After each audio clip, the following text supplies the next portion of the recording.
नमस्कार, मैं हूं आपके साथ वैशाली और आप देख रहे हैं NN24। माता पिता को चाहिए कि वे बच्चों पर अनावश्यक दबाव न डालें। परीक्षा पे चर्चा 2024 के दौरान एक सवाल का जवाब देते हुए पीएम ने कहा कि तुलना छात्रों के मन में बचपन से ही उनके परिवारों द्वारा रची जाती है। उन्होंने कहा कि मैं माता पिता से आग्रह करता हूं कि वे अपने बच्चों की तुलना दूसरों की उपलब्धियों से ना करें। किसी भी चीज़ की अति फायदेमंद नहीं होती है, हर चीज़ संतुलन में होनी चाहिए। मोबाइल का ज़रूरत से ज़्यादा इस्तेमाल नुकसानदायक है। हालांकि मोबाइल फ़ोन और अन्य तकनीक सूचना सहित कई क्षेत्रों में काफ़ी अच्छे साधन हैं, लेकिन इसका इस्तेमाल लिमिट में रहकर करना चाहिए। छात्रों को संतुलित आहार लेना चाहिए और अपनी रोज़ की दिनचर्या में जितना संभव हो फिजिकल एक्टिविटी करनी चाहिए। आज के समय में बहुत कम लोग लिखकर प्रैक्टिस करते हैं। पीएम मोदी ने छात्रों से कहा कि कोशिश करें जब आप तैयारी कर रहे हैं तो पठन पाठन के साथ लिखकर भी तैयारी करें।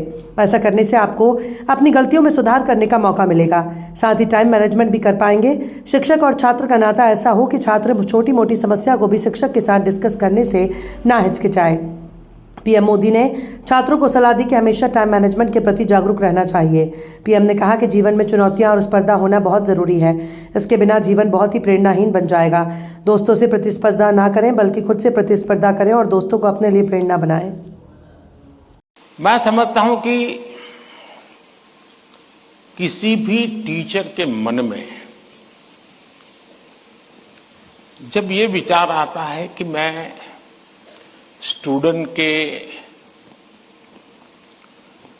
इस तनाव को कैसे दूर करूं, हो सकता है मैं गलत हूं, लेकिन शायद मुझे लगता है कि टीचर के मन में परीक्षा का कालखंड है। अगर टीचर और स्टूडेंट का नाता परीक्षा के कालखंड का है तो सबसे पहले वो नाता करेक्ट करना चाहिए। आपका स्टूडेंट्स के साथ नाता जैसे ही आप पहले दिन, वर्ष के प्रारंभ में पहले ही दिन क्लासरूम में एंटर करते हैं, उसी दिन से एग्जाम आने तक आपका नाता निरंतर बढ़ते रहना चाहिए। तो शायद परीक्षा के दिनों में तनाव की नौबत ही नहीं आएगी।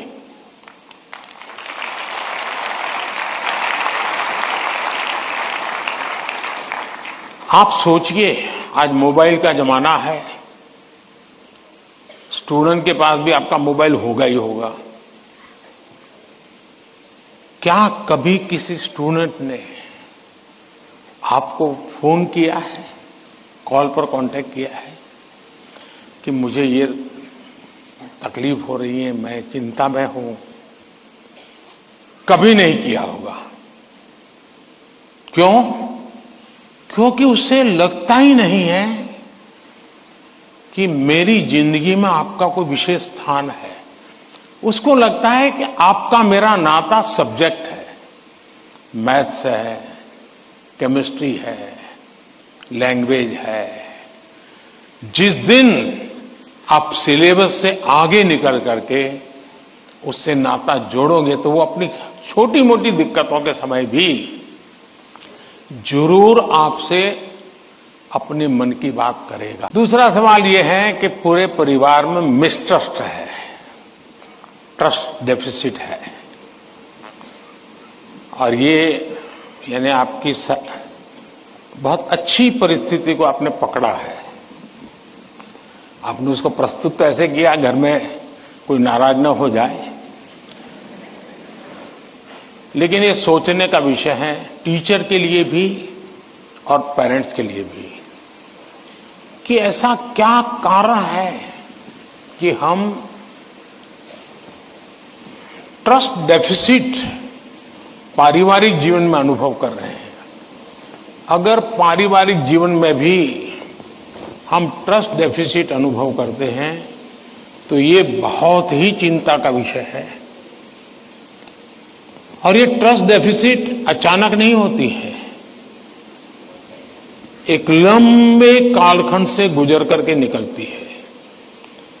और इसलिए हर पेरेंट्स को, हर टीचर को, हर स्टूडेंट्स को बहुत ही बारीकी से अपने आचरण को एनालाइज करते रहना चाहिए। आखिरकार माँ बाप मेरी बात पे भरोसा क्यों नहीं करते? कहीं न कहीं तो ऐसी बातें हुई होगी जिसके कारण उनका ये मन बन गया होगा। कभी आपने कहा होगा कि मैं अपनी सहेली को मिलने जा रही हूं, और मां बाप ने अगर बाद में पता चला कि आप तो उस दिन उसके यहां गई नहीं थी, तो ट्रस्ट डेफिसिट शुरू हो जाते। यार उसने तो कहा था वहां जाऊंगी, लेकिन मान लीजिए वहां गए नहीं, लेकिन आकर के कह दिया कि मैंने तय किया था उनके यहां जाऊंगा, लेकिन रास्ते में मेरा मन बदल गया तो मैं वहां चला गई थी। तो कभी भी ये ट्रस्ट डेफिसिट की स्थिति पैदा नहीं होगी। और एक विद्यार्थी के नाते हमें जरूर ऐसा सोचना चाहिए कि कहीं ऐसा तो नहीं है कि मैंने कहा था मम्मी आप सो जाओ, चिंता मत कीजिए, मैं तो पढ़ लूंगा, और मम्मी चुपके से देखती और मैं सो रहा हूं, तो फिर ट्रस्ट डेफिसिट हो जाएगा। ये तो कह रहा था मैं पढ़ूंगा, लेकिन पढ़ नहीं रहा है, सोया पड़ा है। आप कहते थे कि मां मैं अब 1 सप्ताह तक मोबाइल को हाथ नहीं लगाऊंगा, लेकिन छुपके से दिख रहा है मां को, अरे तो फिर ट्रस्ट डेफिसिट पैदा हो जाती है। क्या आप जो कहते हैं उसको सचमुच में पालन करते हैं क्या?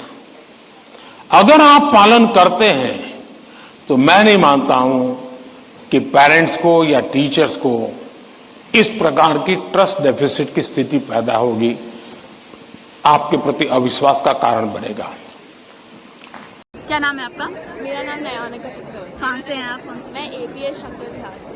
तो कैसा लग रहा है? फर्स्ट टाइम आपने देखा है? हाँ, ये हमारा फर्स्ट टाइम है। तो कैसा रहा आपका एक्सपीरियंस? क्या सीखने को मिला? बहुत अच्छा था। पीएम प्राइम मिनिस्टर ने बिल्कुल इंस्पायर कर डाला है, मोटिवेट हो गए अभी जाकर। तो क्या कुछ एक नई चीज जो आपको सबसे अच्छी लगी सुनकर? सबसे बड़ी बात ये थी कि पता चला कि एग्जाम से पहले डरने से कुछ होने नहीं वाला है। बहुत बार लोगों ने कहा था, बट प्राइम मिनिस्टर ने भी कह दिया कि इंस्पायर हो गए। तो अब मोटिवेटेड होकर वापस जाएंगे और कुछ अच्छा करेंगे एग्जाम।